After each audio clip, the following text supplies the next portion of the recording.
Lorenzo, did you feel like you were going to have trouble with them coming in today? The offense they have. I thought we had some trouble, but I wouldn't have thought we had as much as we did.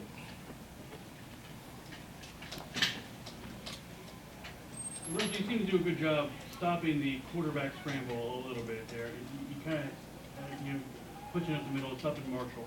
How'd you guys work on that and making it work better for you guys? Well, we had a plan to try to take the ball out of Marshall's hand.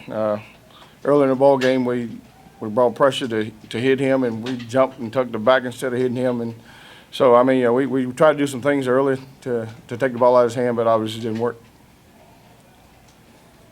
It's kind of a patchwork defensive line at times tonight with injuries and so forth, and a new player there. What did you make out of that play? Well, got to see the video. Again, I don't think we played very well if you give 500 yards offense, 397, I think, something like that, rushing. So not just the D front, but the perimeter as well. Was there something specific that you thought was the biggest breakdown, or was it just a little bit of everything? Well, it had to be a little bit of everything. Even when they threw the ball on the perimeter, we didn't make tackles. So, they take a 5-yard screen, a hit play, and turn it into a 14, 15-yard game. So, again, they expose us every way they can. It seemed like after the first quarter of Kentucky, y'all were pretty high on DJ Smith's play. I don't think he's played on defense since. What's kind of been the reason for that?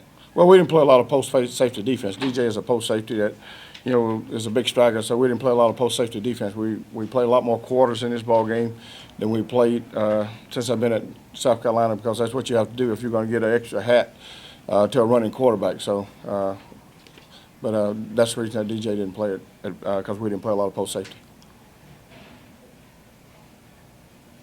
He was a starter, going into that Kentucky game. Is it one of the regular safety positions? Did he do something to lose his job? No, not at all. Again, if you got a lot of moving parts and you're playing with a true freshman that missed part of camp, you want to make sure you put him in a situation where he's going to be successful. So, we're not going to throw him out there just to the wolves if they're doing a lot of shifting and motion to expose him. So, he'll be able to play in those situations in the near future.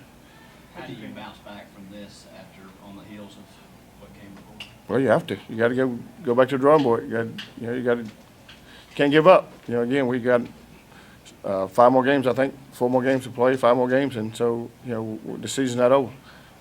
We're going to continue to work in practice and try to get better. Is it frustrating for you to have to say the phrase "go back to the drawing board" after Game 7? Well, I mean, when you say that, again, it's just you go back to working on things that you didn't do very well, and that's not taking anything from Auburn. Auburn's a good football team, but I felt like we would have played better.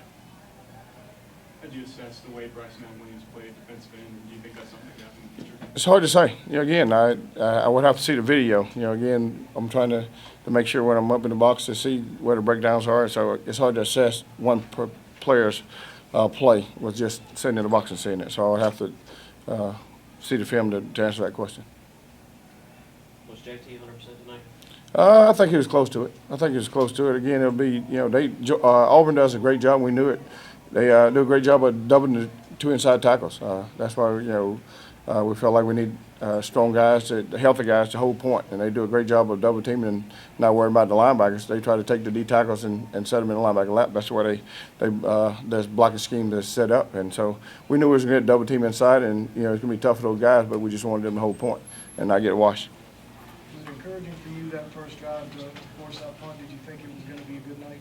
Well, I thought we came out ready to play, and but after the first drive, it went south somehow. But I thought the kids came out with a lot of fire, ready to play, and then again, we had some plays to hit on us, and then we had guys trying to do too much. Again, it's the same issue of we got to make sure we take care of our assignment and not try to do too much.